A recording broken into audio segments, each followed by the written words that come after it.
Okay, this lesson for our Cornet Project class, we'll look at Exodus 3:14, the first 7 words, and then we will compare John 1:11 and see how what the Gospel of John, the first chapter, speaking of Jesus, has to say about answering what I'm posing to be a question about who and what was being referred to in Exodus 3:14. We'll use our triangle diagram, and then we'll just fill that out. So let's go ahead and get started. This is a common statement by Yomer.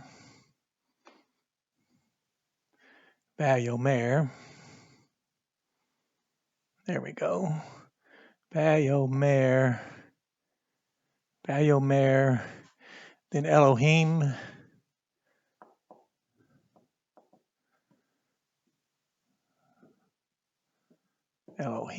This is plural, of course. So,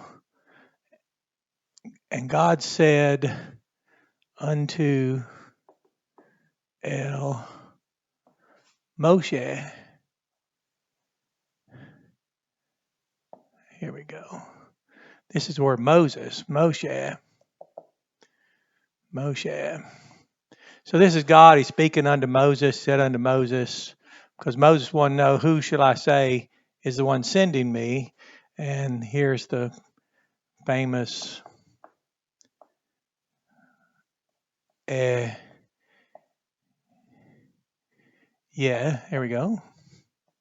This is a Cal imperfect first common singular. So let me translate it out. So he said, and he said, or indeed, he said, God said unto Moses. And as a Cal imperfect first common singular, he says, I will become, and then he said this term here,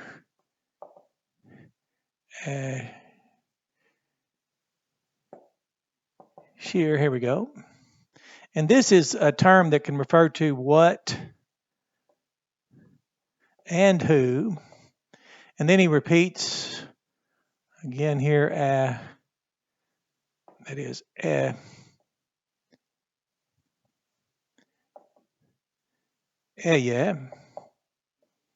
There we go. I will become who I will become. There we go. And then over here in John's Gospel, it says, indeed, holagos, the word,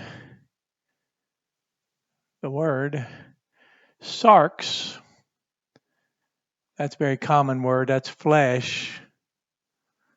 And then we have this word, geneto.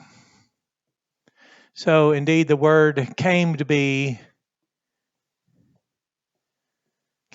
flesh. So at this moment, let's write in our triangle, let's put shear here.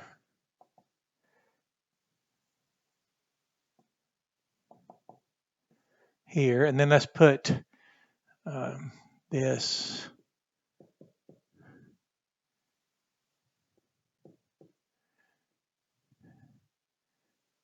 there we go.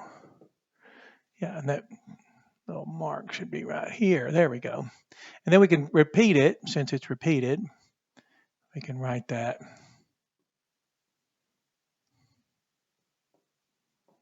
And then just take our time here and it all works. Those are Masoretic vowel pointings. So now we can say that Jesus, the eternal word of God, so holagos. Okay, so we know is not, again, let's test that out, see if we can do that. Is not. So what do we got here? Since we have what he would become is, and who, Jesus answers who, the eternal word to which he was making reference, and then flesh. So the logos ageneto sarx. There we go. So in just a few moments, again, back to what's disappointing.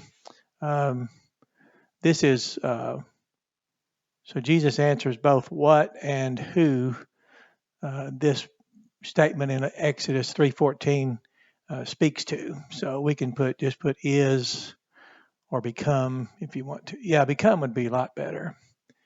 Yeah, let's just make that become or became. Yeah, logos became. And this answers what we're speaking of here. And I can't write that there, but it's taking longer to write the English than it does our language. So this is fascinating when we notice how we can take a very profound text, 7 words, 1, 2, 3, 4, 5, 6, 7. Yes, the first 7 words. And we can notice that. We can take just 5 words over here and notice that the eternal word, the word that was always being in beginning, always being toward God in the beginning, always being God in the beginning. And now he says to Moses, I will become who and what. Jesus is who and what, speaking of the who that became and the what the word became. So it's very fascinating. It's a good lesson. It'll help you if you write out the Hebrews. Well, it's a lot more simple. It's like block Hebrew. We teach our young people that at the church house. And then, of course, the Koine text. So that's a good lesson. It's brief, and time is the enemy of all research. So enjoy this lesson. Have a blessed day.